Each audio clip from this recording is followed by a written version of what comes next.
அனைவருக்கும் வணக்கம். இந்த வீடியோவில் டெஸ்டிங் ஆஃப் ஹைப்போதசிஸ் லார்ஜ் சாம்பிள்ல இருந்து ஒரு எக்ஸாம்பிள் பார்ப்போம். ஸோ சம்மில் என்ன கொடுத்துருக்கோம்னா, the sales manager of a large company conducted a sample survey in state A and B taking 400 samples in each case. அப்போ ரெண்டு சாம்பிளுமே, அதாவது ரெண்டு டைப்லையுமே, அதாவது N1 சாம்பிள் சைஸ் N1ன்றதும் 400 தான் சார். சாம்பிள் சைஸ் N2ன்றதும் 400 தான். ரெண்டுமே 400 தான். சரிங்களா? தென் the results were in the following table.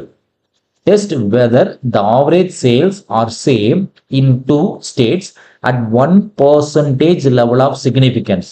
அப்போ ஆல்ஃபான்றது பார்த்தீங்கன்னா 1% சொல்லலாம், இல்லை 0.01 level of significance சொல்லலாம். சரிங்களா? ஸோ என்ன கொடுத்துருக்கான்னு பார்க்கணும். ஆவரேஜ் சேல்ஸ் கொடுத்துருக்கோம். அப்போ ஆவரேஜ் சேல்ஸ்ன்றது ஃபர்ஸ்ட் ஒன் X1 பாரு, செகண்ட் ஒன் பார்த்தீங்கன்னா X2 பாரு. சரிங்களா? ஏன்னா டூ டிஃப்ரெண்ட் ஸ்டேட்ஸ் இல்லைங்களா? ஸ்டாண்டர்ட் டீவியேஷன் பார்த்தீங்கன்னா இது S1 எடுத்துக்கலாம், இல்லை σ1 எடுத்தாலும் சரி. இது S2 எடுக்கலாம், இல்லை σ2 எடுத்தாலும் சரி. σ1 எடுக்கலாம், இல்லை S1, எல்லாமே ஒன்று தான் சார். எது எடுத்தாலும் பிரச்சனை கிடையாது. சரிங்களா? அப்போ டேட்டாஸ் கொடுத்துருவோம். இது given datas. These datas R given. அடுத்து என்ன சார்? ஸ்டெப் 1 என்ன சார்? ஹைப்போதசிஸ் செட் பண்ணணும். அப்போ நல் ஹைப்போதசிஸ், நல் ஹைப்போதசிஸ் H0. H0 என்ன சொல்றேன்னா சார், உள்ளது உள்ளபடி எடுத்துக்கிறோம். அதாவது ஸ்டேட் ஏல வரக்கூடிய சேல்ஸுக்கும் ஸ்டேட் பில வரக்கூடிய சேல்ஸுக்கும் எந்த வித்தியாசமும் இல்லை அப்படின்னு எடுத்துக்கிறோம். அப்போ μ1 ஈக்குவல்ஸ் டு μ2. ஸோ μ1 மீட்டர்ன்றது பாப்புலேஷன் சொல்லலாம், பாப்புலேஷன் மீன் சொல்லலாம். இல்லை சார் நான் X1 X2 தான் எனக்கு தெரியும்னா okay, X1 bar equals to X2 bar. அதாவது ரெண்டு ஸ்டேட்லையும் சேல்ஸில் எந்த வித்தியாசமும் இல்லை, ஒரே மாதிரி தான் இருக்குன்னு எடுத்துக்கிறோம். சரிங்களா? அப்போ அதுக்கு ஆப்போசிட் என்ன சார்னா ஆல்டர்னேட் ஹைப்போதசிஸ். Alternate hypothesis. அப்போ ஆல்டர்னேட் ஹைப்போதசிஸ் என்ன சார்னா H1. அப்போ இங்கே என்ன செக் பண்ணணும்னு பார்க்கணும். இப்போ தான் சம்மு கரெக்டாக நம்ம புரிஞ்சுக்கணும். Test whether the average sales R same கேட்குறான். ரெண்டு சிட்டிலையுமே ஒரே மாதிரி தான் சேல்ஸ் இருக்குதான்னு கேட்குறோம். அப்போ நம்ம என்ன சொல்லணும்? எஸ்ன்னு சொல்லணும், இல்லை நோன்னு சொல்லணும். எந்த சிட்டி ஹையராக இருக்குன்னு சொல்லி நம்ம கேட்கல. ரெண்டு சிட்டிலையுமே சேல்ஸ் ஆவரேஜாக தான் இருக்கான்னு கேட்குறோம், சேமாக இருக்கான்னு கேட்குறோம்.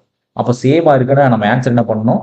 எஸ்ன்னு சொல்லணும், இல்லை நோன்னு சொல்லணும். அப்போ எஸ்ஆர் நோ டைப் வந்துச்சுனால என்ன ஆகுனா நாட் ஈக்குவல் டு. இப்போ μ1 நாட் ஈக்குவல் டு μ2, இல்லை X1 bar not equal to X2 bar. அப்போ நாட் ஈக்குவல் டு வந்தால் என்ன சார்? இது two tailed test. Not equal to வந்தாலே டூ டைல்டு டெஸ்ட் தான். சரிங்களா? Okay. So H1 H0 H1 fix பண்ணிட்டோம். ஸோ ஸ்டெப் 2 என்ன சார்னா டெஸ்ட் ஸ்டாட்டிஸ்டிக். டெஸ்ட் ஸ்டாட்டிஸ்டிக் இல்லைங்களா? இங்க ரெண்டு மீன் இருக்கு. அப்போ டிஃபரன்ஸ் பிட்வீன் டூ மீன் தான். அப்போ Z equals to X1 bar minus X2 bar divided by square root σ1 square by N1 plus σ2 square by N2. So இது என்னன்னா test statistics which is approximately normally distributed with mean 0 and standard deviation 1. சரிங்களா? அப்போ X1 பாருக்கான value என்ன sir? Paste பண்ணுங்க sir. X1 bar X2 value. அப்போ X1 பாருக்கான value என்ன சார் கொடுத்துருக்கோம்? 2500 கொடுத்துருக்கோம். X2 பாருக்கான வேல்யூ 2200 கொடுத்துருக்கோம். டிவைடட் பை σ1 என்ன சார்? 400. இப்போ σ1 400 ஹோல் ஸ்கொயர். σ2 என்ன சார்னா 550 ஹோல் ஸ்கொயர். N1 என்று ரெண்டுமே ஒன்று தான் சார். 400 தான் கொடுத்துருப்போம். இப்போ σ1 square by N1 400, σ2 square by N2 அதுவும் 400 தான். இது எல்லாமே எதுக்குள்ள சார் இருக்குன்னா ரூட்டுக்குள்ள இருக்கு, எல்லாமே ஸ்கொயர் ரூட்டுக்குள்ள இருக்கு. சரிங்களா?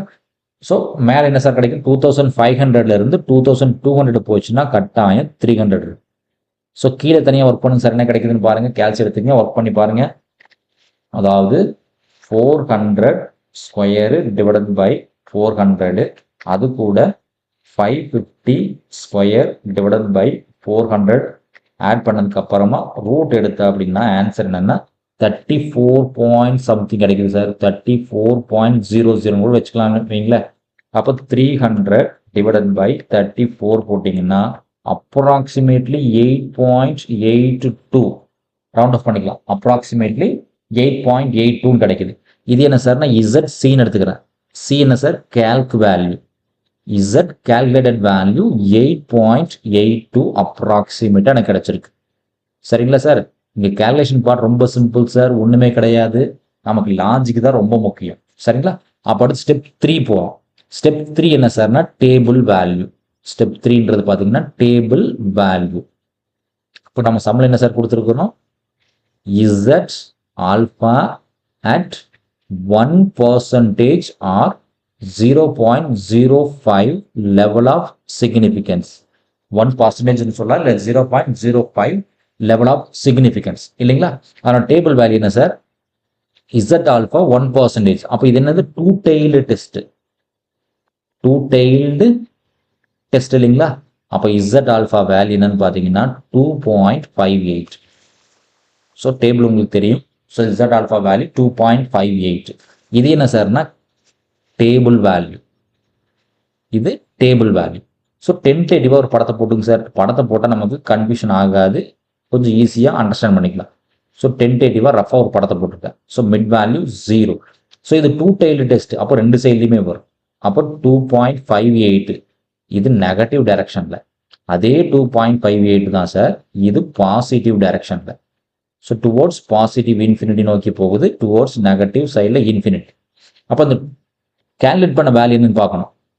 நம்ம கேல்குலேட் பண்ண வேல்யூ என்ன சார்? 8.82. அப்போ 2ன்றது எங்கே இருக்குது? அப்போ 8.82 கட்டாயம் இதை தாண்டி தான் சார் இருக்கும். மேபி 8.82 இங்கே இருக்கலாம் அப்ராக்சிமேட்டாக. நான் அஷ்யூம் பண்ணிக்கிறேன். இதெல்லாமே ரிஜெக்ஷன் ரீஜியன். இதில் விழுந்துச்சுன்னா ரிஜெக்ட் பண்ணிடணும் இல்லைங்களா? இதெல்லாமே கிரிட்டிக்கல் ரீஜன் சொல்லலாம், இல்லைன்னா ரிஜெக்ஷன் ரீஜன் சொல்லலாம். இது மட்டும்தான் என்ன சார் சொல்கிறோம்? Acceptance region. சரிங்களா? அப்போ 8.82 எங்கே சார் விழுகுன்னு பாருங்க. கட்டாயம் 8.82 எங்கே விழுகும்? இந்த ஏரியாக்குள்ள தான் இருக்கும் 8.82. 8.82 கட்டாயம் இதில் விழுகுது சார், ரிஜெக்ஷன் ரீஜனில் விழுகுது. இப்போ தேர்ஃபோர் ஸ்டெப் 4 என்ன? Conclusion. Step 4 conclusion. So conclusion என்ன சார் சொல்லலாம்? ஃப்ரம் டேபிள், இல்லை ஃப்ரம் டயக்ராம், ஃப்ரம் ஃபிகர் நம்மளால சொல்ல முடியும். we reject H0. அப்போ என்ன சொல்கிறேன் சார்? μ1 not equal to μ2. இல்லைன்னா என்ன சொல்லலாம்?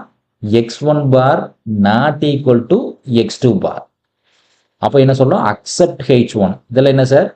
Accept H1. Alternate hypothesis H1 accept பண்ணணும். அப்போ ரெண்டு ஸ்டேட்டுக்கும், ஸ்டேட் ஏக்கும் ஸ்டேட் பிக்கும் சேல்ஸில் கட்டாயம் வித்தியாசம் இருக்கு. வித்தியாசம் இல்லைன்னு நம்ம எடுத்திருந்தோம், ஆனால் அது ஃபெயிலியர் ஆயிடுச்சு. ரெண்டு ஸ்டேட்டுக்கும் கட்டாயம் வித்தியாசம் இருக்கு சார், இல்லைன்னு சொல்லவே முடியாது. நன்றி. மீண்டும் இன்னொரு வீடியோ பதிவில் பார்ப்போம். இந்த வீடியோ உங்களுக்கு பிடிச்சிருந்துச்சுன்னா நம்ம சேனலை லைக் பண்ணுங்க, சப்ஸ்கிரைப் பண்ணுங்க, கமெண்ட்ஸ் பண்ணுங்க. உங்களுக்கு ஏதாவது டவுட்ஸ் இருந்துச்சுன்னு ஃபீல் பண்ணீங்கன்னா கமெண்ட்ஸில் பண்ணுங்க. கட்டாயம் அந்த டவுட்டை நான் கிளியர் பண்ணுறேன். மீண்டும் இன்னொரு வீடியோவில் பார்ப்போம். நன்றி.